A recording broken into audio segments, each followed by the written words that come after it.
Algebra 2, Unit 4, Lesson 5, Function Operations. In this lesson, we want to find new functions by adding, subtracting, multiplying, and dividing them, and also something called a composition of a function. So when we take functions built from other functions, we have two domains. So let's say we have a function f, it has a domain, and then a function g, it has a domain. For the first three, the sum, the difference, and the product, it's the intersection of those, meaning the values that are in both of those domains. For the quotient, it's almost the same, except that I have to take out anything that might be in the denominator. And then the compositions we'll look at. So now what is the sum function? Well, it is what it says. The new function f plus g is just the sum of the two functions. Sometimes you can simplify that, and sometimes all you can do is write it down. The same is true for the difference function. If I write the new function f minus g, it's the function f minus the function g, because I have to do it in that order. Now the sum doesn't really matter because you can add in either order, but the difference matters about the order. The product, this fg of x, is simply the f of x times g of x. Again, here the order doesn't matter for the product. For the quotient it does. There's an f over g and there's a g over f. Whatever order you put them in, that's the order you have to divide them. And for that domain, it's everything that's in both, but you have to take out anything that would make the denominator 0. Then there are composition functions. F of g means we're going to take the function g and put it inside of the function f, which means wherever the function f has an x written, we're going to write g of x instead. Then there's a composition g of f, where we take the function f of x and put that wherever there's x in the function g. So it's always whichever one is closest to the x, that's the one that goes into the other function. And for their domains, you'll have to find the domain based off of what happens from the moment that you substitute that inner function into the outer one. So here we have two functions. We have a linear function and a quadratic function. Both of those have all real numbers as their domains. So the intersection of those, of course, is all real numbers from minus infinity to infinity. So f plus g, we're simply going to add those two together, simplify if we can. Again, the domain is from minus infinity to infinity, and since we can put in any number, we can certainly find f plus g of 3.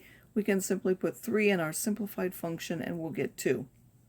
For f minus g, you would subtract the functions. Make sure you're using your rules for subtraction by changing the sign of each of these, and that would simplify to this polynomial.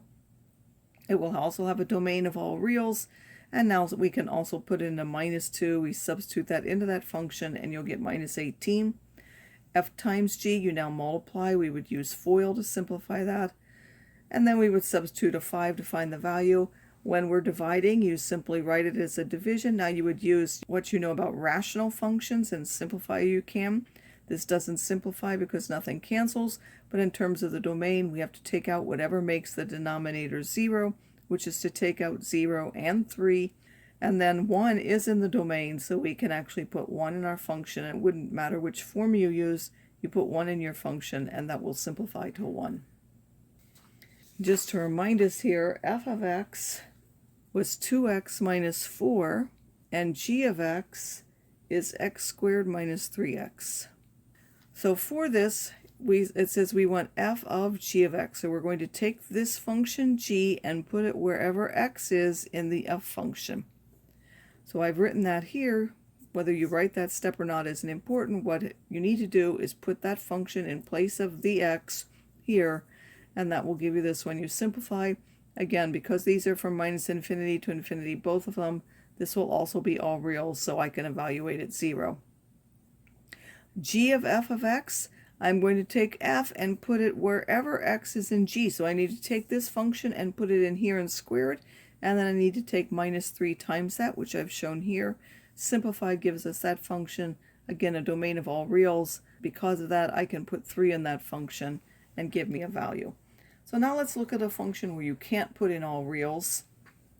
We again have a linear function for the first one, but we have the simple square root function for the second one. F minus g, you would simply write them. You can't simplify that, except to take off the parentheses if you like. Now the domain of this one is all reals, but the domain of this one is you need only positive or non-negative numbers. And so you need from 0 to infinity. That will also be the domain of this, since the intersection between all reals and this domain is just this domain, because this is a subset of that. F divided by g, again you would put f on the top, g on the bottom. Now that one again would be this, but taking away anything that makes the denominator 0, which means we need to remove 0. So we took 0 away from that domain. If we want g of f of x, we're going to take the function f of x and put it inside the g function. So that will be the square root of 3x plus 9. And now we need 3x plus 9 to be bigger than or equal to 0, which if we solve will give us x is bigger than or equal to minus 3, so the domain is from minus 3 to infinity. So if we want a g of f of minus 4 now, I can't put minus 4 in there, it's not in the domain, that's undefined. If I want g of f of 2, I put 2 in there and I would get the square root of 15. If I want f of g of 4, so I haven't been asked for the whole function, I could find that first by finding g of 4 and then putting that inside of the f function. So if you find g of 4 by putting 4 up in here, you get the square root of 4, which is 2, and then that means you want f of 2, so now I'm going to put 2 in the f function and evaluate that is. Or I could find it as the whole function and then have done that. So f of g of x, meaning you take the function g of x, which is the square root, and put it inside of this function instead of x. That gives you 3 square roots of x plus 9.